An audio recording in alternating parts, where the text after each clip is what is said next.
I've had a fair amount of questions what tools and techniques I used for capturing the immersive 360 video content that I used for my piece Aftermath. Let's talk a little bit about the gear I'm using and as well about some techniques I found that worked really well. First and most important is the camera. I am using an Insta360 Pro camera. This is a 6-lens system. Each lens captures 4K image and we can go in and stitch that together and create a single 360 video. The camera has an amazing form factor. It fits into a backpack if you've got the right bag for it. It is easy to power. You can plug in an external battery. You can plug in an external drive. There's a newer version of the camera out, the Pro 2, and there are definitely some advantages that it has over this one. But in terms of simplicity, the Pro 1 is a fantastic camera for doing field work. The next most important thing after camera selection is press credentials. This was the key for me being able to get access to Paradise. There were some precautions that I needed to take, having water and food and basically even sleeping bag in my truck in case I got stuck somewhere. A helmet, a orange vest, gloves, heavy boots, a couple of pry bars, other tools just in case I needed to get out of a situation. The drive I'm using, these are Samsung SSD 500 drives, and these connect via a USB 3 cable to the camera. One of the observations I would share is whatever media you're using, whether it's an external SSD or an internal card inside the camera or a set of cards, as in the case of the Pro 2 camera, you really need to be sure that you've gone through and done a write check. Basically, the camera, when you first start to record using any new media, it's going to spend a few minutes going through and making sure that all of your recording media is satisfactory. It has sufficient amount of write speed so that it'll basically capture all of the data that you're going to be recording. You're going to be recording a lot of data. Frankly, I was stoked that I had this when I was in Paradise because I ended up shooting for almost 2 days straight. And that's a lot of data to capture. This captured it all. And because it's an externally mounted card, it's actually really easy to be able to offload all of that media file. In Paradise, I basically did 2 different kinds of shots. I did moving shots, which were mounted on top of my truck. And in that case, I utilized this cool device that I actually fabricated. It runs a Bushman panoramic core light VR pole, which mounts to this set of super heavy duty suction cups. This is a bike rack product, and I'll put a link below in the description as to what bike rack product I used. My plans are to actually be fabricating a similar kind of a base, utilizing these 3 suction cups to be able to mount it on top of the roof. And I'll show how this actually physically mounts on the roof. But it is super solid. There was never any issues or questions about this thing going anywhere. And if you look at the marketing materials that the company puts on their website on how sturdy these things are, they're crazy. I mean, they'll hold a heavy upright bicycle at highway speeds without any issues. So certainly putting the Insta360 Pro camera on the top of this and having it mounted to the roof was not an issue whatsoever. In addition to moving shots, I also did a bunch of static shots. And this is, again, another Bushman panoramic carbon fiber monopod. And it uses these really cool feet. They actually are called little feet. For anybody who's doing rigging, highly recommend you use these jaw bungees. Things are fantastic. You can actually change their length by pulling the ball. They just wrap around. They're super fast. So if you actually need to do any rigging in the field, great tools. These are available on Amazon, jaw bungees. The little feet are cool. They're basically a little telescoping aluminum foot. There's 3 of them, and they actually screw right into the base that's here. It's the same base that is used for that I have on this rooftop mount, but here it is on my stationary mount. So the 3 legs, you can extend them out, you can run them collapsed. They have 2 different mounting positions on the base. They're actually a really cool little product to have. A technique I used that was super convenient is these are Olympic weights, the big thick barbells, not the skinny barbells. These are the large, thick Olympic weights. To remove this whole setup, this is kind of cool. All I do, and this is all got gaffing tape on it so it doesn't scar, 7.5 pounds, but they're basically just Olympic weights. And here's the fitting with the little feet in it. And basically what I do is just thread this on, and now I have a super convenient base.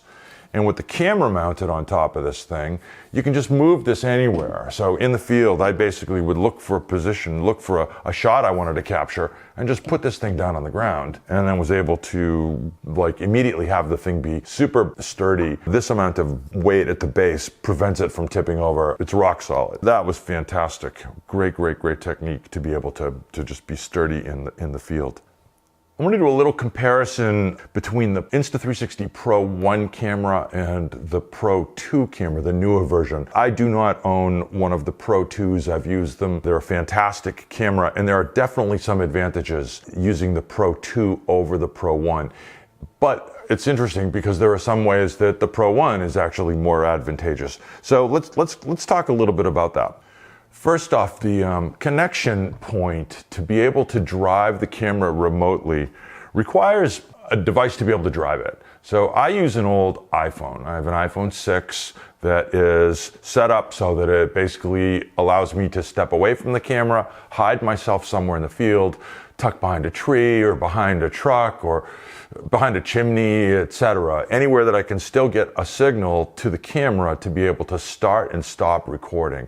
It works reasonably well. Thing is, if you get behind any really thick object, like getting behind a tree trunk or behind a car or behind a chimney, it's highly likely you're going to lose the connection between the phone and the camera. If that happens, then the camera, if it was recording, it'll stay recording until you actually physically walk up and turn it off with the start-stop button in the front of the camera. So it's not ideal. With the Pro 2, on the other hand, it comes with this really cool radio connection called Farsight. And basically it's a Wi-Fi extender that is very smartly designed. You lay your phone into it. You, again, have to set this stuff up before you get in the field. You don't want to be in the field trying to work this stuff out. Work at home, setting it up before you go out.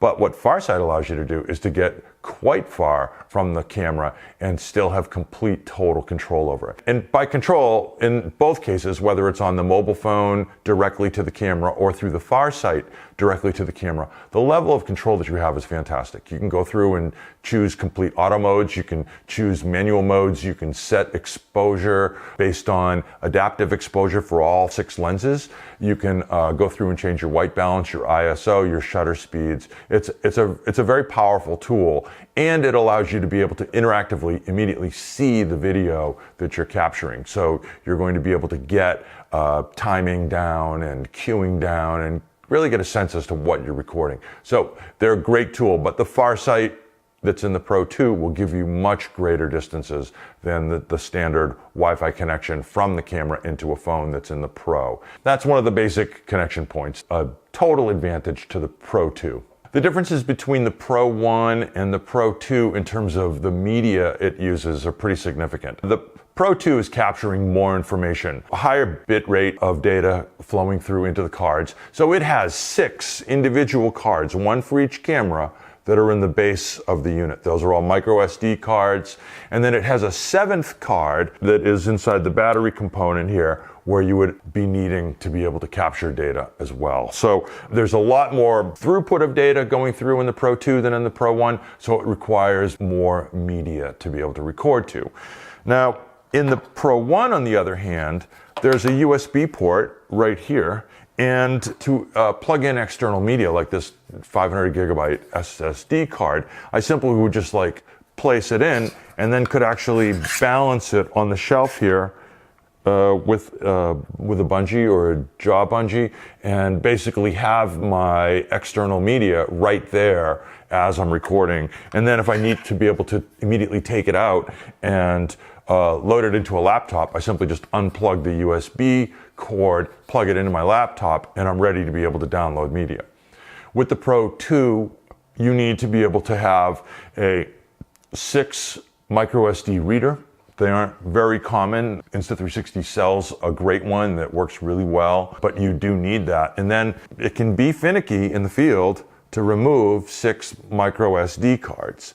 They are small. I have large fingers. They're tough for me. I have to use actually a Swiss Army knife to be able to just gently nudge to be able to have it pop out. Not quite as straightforward as simply just going through and unplugging an SSD drive. That's one of the advantages I can think of that the Pro 1 has over the Pro 2. However, you're doing that at the cost of a lower bit rate of video capture. And it's fairly significant. I believe that the Pro 1 is capturing at 40 BPS per lens, and I believe that the Pro 2 is capturing at 120 BPS. The cost of that, though, is that you've got fiddly little micro SD card media that you have to go through and do a massive dump if you're going to do so. Regardless of whether you're using the Pro 1 or the Pro 2, I have to tell you that it is a fantastic system. Insta360 has done a great job of integrating the camera's hardware into an interface that I can control with a mobile device, and they have very powerful editing tools once you've actually captured the content. The Insta360 stitching tool requires a fair amount of distance from the camera for objects to be able to stitch together. So figure like almost 3 feet from each side of the camera. If you have that much distance all the way around, you're pretty much assured that you're going to get a good clean stitch line from one lens to the next lens to the next lens.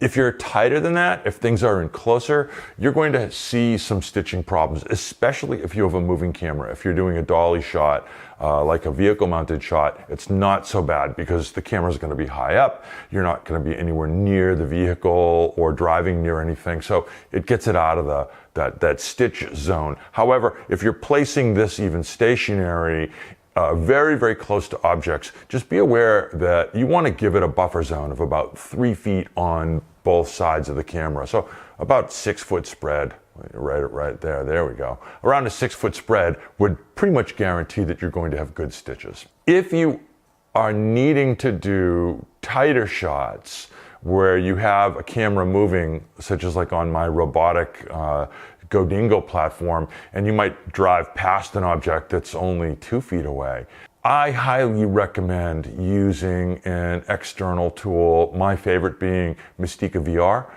That allows me to go through and do a lot of really amazing manual tweaks to that stitch to be able to have just a lot of control. I want to make sure that my stitches are clean, and as the camera moves past an object, especially a vertically oriented object, you're going to have optical flow jumping, and it's pretty easy to spot. But with Mystica VR, I can tune a lot of that out. I don't have the same tuning capabilities within the Insta stitching tool. However, for most folks, I think that are going to be looking at doing photojournalism work with a camera like this, that's the best solution. You can run it on a Mac laptop, you can run it on a Windows laptop, pretty much plug and play. It will actually take in all the stabilization data, which Mystica VR will not. It's free, it's included with the license.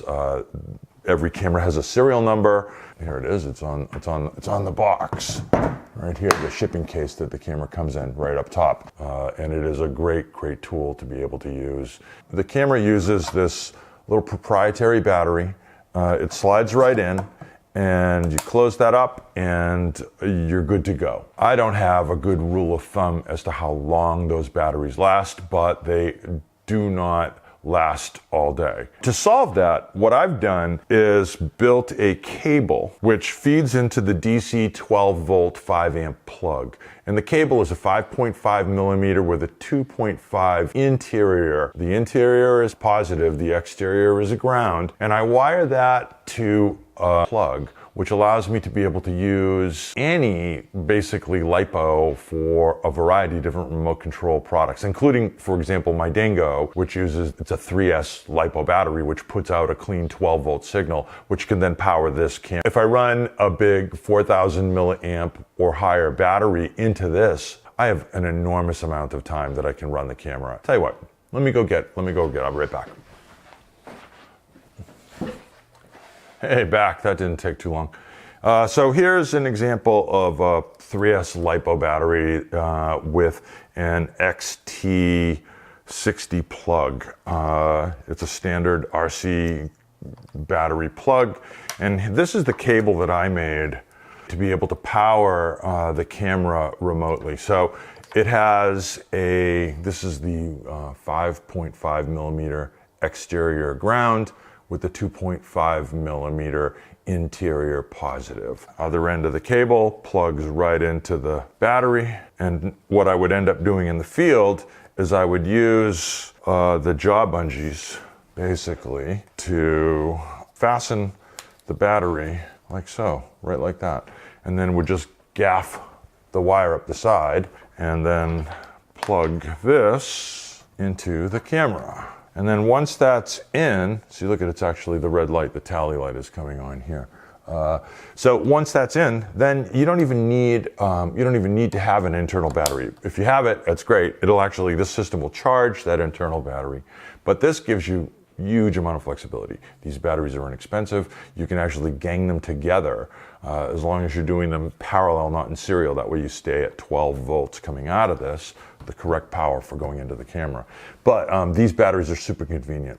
Another thing that's kind of cool is if you do keep the internal battery in, the camera's on, and you decide that you want to change this battery out, because who knows, maybe you used it up. Well, it doesn't matter. You can just unplug it because the internal battery is going to now maintain charge and keep the camera functional. And that way you haven't lost your connection to the phone or any of the, you don't have to do a restart on the camera. Speaking of restarts on the camera, that's another interesting thing to consider. The Pro 1 it's a fairly long startup time. The Pro 2 is a much faster camera to start up. So that's a kind of a nice advantage of the Pro 2 in the field.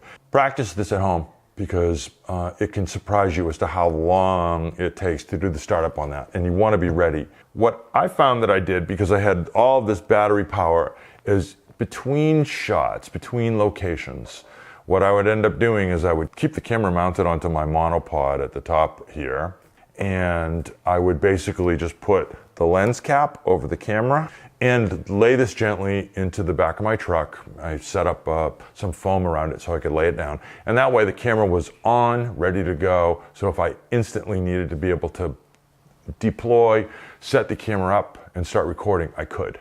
And it was actually super convenient. I found myself doing that a lot.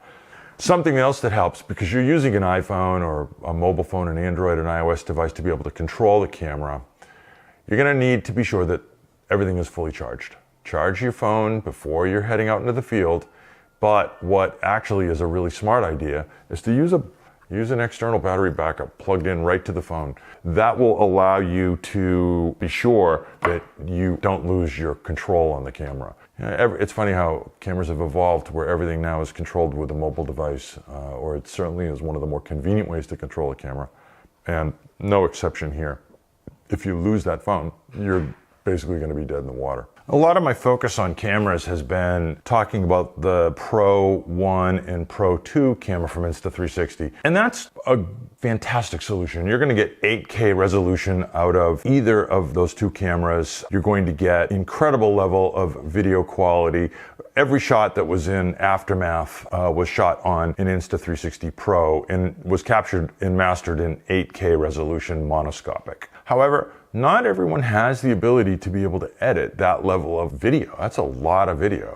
You're looking at massive files for a minute of capture. If you're looking to go a little lighter on the load, I would suggest the Insta360 One X. This camera is basically a hit in terms of just its form factor. Again, Insta just seems like they've got the form factor down.